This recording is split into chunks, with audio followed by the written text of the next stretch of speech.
All right, time to do another can cooker video. We've been out of action here for a little while. Time to get things back going again. So tonight I am going to make a Philly cheesesteak. You know, most of the time people would make this on a grill or in a skillet and everything, and that's, you know, traditionally how it's made. I don't know how it's going to come out in the can cooker, but I'm thinking it's going to be pretty good because it's meat, peppers, and onions, so it's right up our alley. First thing you want to start out with is you want to get yourself a ribeye steak or two, and you want your butcher to cut it nice and thin for you, just like that. And that's, you know, even if you're going to do this in a skillet or whatever, you know, the best thing to get is a ribeye steak, and then get them cut nice and thin, just like this. And that'll be the start to your Philly cheesesteak. This is probably going to be so good we're going to kick a Yankee in the nuts. So let's get started. First of all, we're going to spray down our can cooker real good with some olive oil. Spray. Then we're going to put we're cooking with some Mad Housewife Sweet Red California wine. Now here we go. If we can get through this part, we don't be cutting my finger off, we'll be in good shape. Oh yeah, look at that. Oh. Huh. Alright. I don't think you're... And look at this. Must have thought I was going to hurt myself with that other, with my knife wine thing. So she got me one of these bad boys. So this will be like the first time this redneck has ever used anything like this. And yes, she did coach me through the use of this before we started so I didn't look like an idiot. You go like that. And you go like that. And you go like that. Look at that. Smell it? Smells like shit. It's in good shape. I don't even know what good wine is supposed to smell like. Does any redneck know what good wine is supposed to... You know, I know what Boone's Farm smells like. That's some good redneck wine. Anyways, we're going to dump it in here. It's not really red. It's kind of grapish. No, I still don't like wine. But it's awesome for cooking with. I never cooked with wine before, and now I started doing it, and I love it. All right, I'll leave enough for Melissa to get half drunk and make me look good during supper. Put some water in there. Oh, yeah. Hey, by the way, we learned something on this. Well, this is a kind of a fake red Solo cup, but a real red Solo cup, we learned something. Now, this is redneck knowledge. I want you guys to be educated rednecks. The first line on the bottom of a red Solo cup, that's 1 ounce. That's a shot. The next one was, what was it, hon? You had a shot. I don't know. And then we went up to the next line. Wasn't it shot, wine, beer? Yeah, oh yeah. So you went up to your next line and it was 8 ounces of wine or something. And then the next line was like a 12-ounce beer. So then we're what the definition of the lines on a red Solo cup were. Well, you didn't really learn it. Yeah, we didn't really learn it because we really don't know what the hell it was. But I thought it was cool. So, you know, let's kind of look it up. You might learn. So anyways, let's get started on the meat. We're not going to use all this meat. It's because, like, holy hell, that's a lot of meat. So we're going to use, like, this much of it. And the rest we're going to save them, maybe make something for breakfast tomorrow with it. Oh. So, scrambled eggs, peppers, onions. Right? I think we could really do it. So let's do some pepper on this stuff. Steak and eggs. Steak and eggs! I love breakfast food. Well, salt it. And I'm learning, man, you go heavy on the salt. It really brings out the flavor. Karma's looking to see if you drop any. Right? She definitely wants some steak. And then I got this new garlic grinder thingy. Oh, boy. Come on, easy.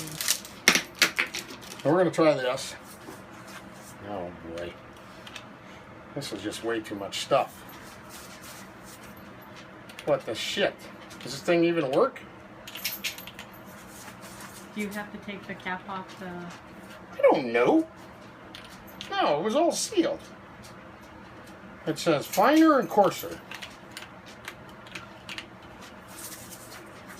Oh, that ain't for shit.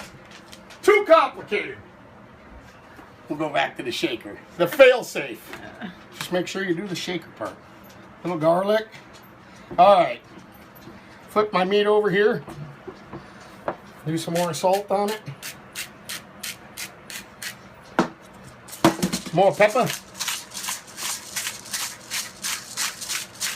how colorful that is. White, green, red. Right, and that, you know what? That's half the best thing about cooking nowadays. Especially with the can cookers, you can add all this color and stuff. So we're gonna put our meat in there. And yeah, we got the grates in there. And we're gonna throw some peppers in there. And these are just regular red peppers and green peppers. Don't use the sweet peppers for this recipe. And then the onions, you want to cut them in wedges like this. They don't want to, they want to be big like a Philly cheesesteak deal. That's pretty good, baby. But let's add a little more meat. I'll be loving some meat.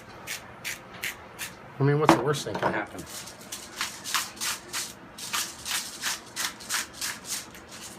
All right. Do that. Oh, we got to add some Mrs. Dash. I love that stuff.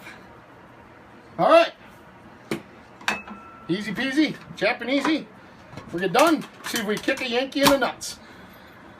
Pretty small amount of meat on there. We don't want the peppers to be all mushy and everything else. So I'm thinking 30 minutes after it knocks the penny off or the dime off, whatever I got here. It's been a rough week. We're probably on a penny.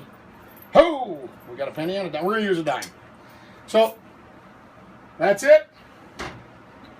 We'll be back. All right.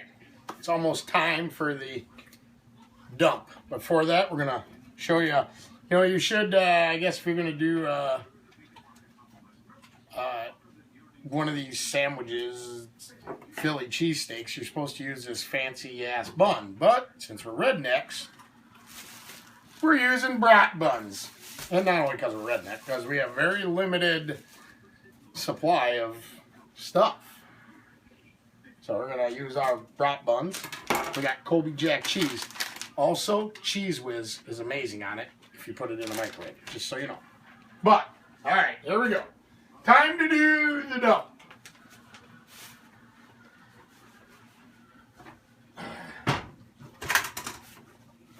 Put my glasses up. I always fog them up. Here we go. This got me a new pan here. Got do my dump in. Ooh, smells good. Oh, that freaking looks amazing. Look at that. Oh yeah. Now if you would, this is probably a heck of a lot healthier way of doing this, because if you were to fry all this in butter and all that, it is what it is. Our little rubber piece out of here. All right. Meat looks good. Look at that. Melissa informed me how much we paid for this ribeye. It's like $14 a pound. So this is like, pretty expensive damn piece of Philly cheesesteak. But hey, if you're going to do it, do it right. We'll put some, do it up big time.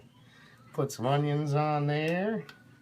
And then, we're gonna save some of this for our breakfast tomorrow too.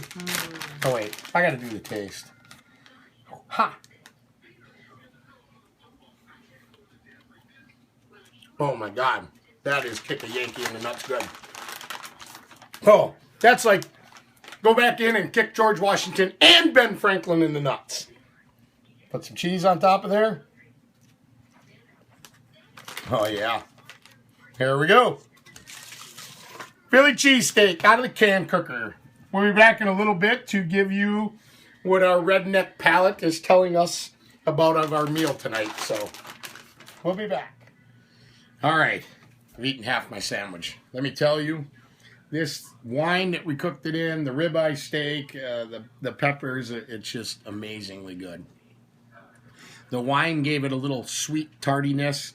It really brought out the tartness of the pepper, the sweetness of the meat.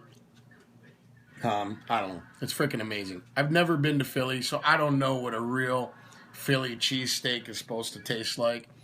But this is probably the best one I've ever eaten. You're talking about if you're going to go camping, and you're going to take your can cooker along and you want to cook something that's pretty kick-ass, it's a Philly cheesesteak. I think this ranks in definitely the top 10, maybe top 5 of what I've made in the can cooker. It is freaking awesome. And, you know, we made it. It's healthier than if you'd have fried it or anything else. But, yeah, it's freaking awesome.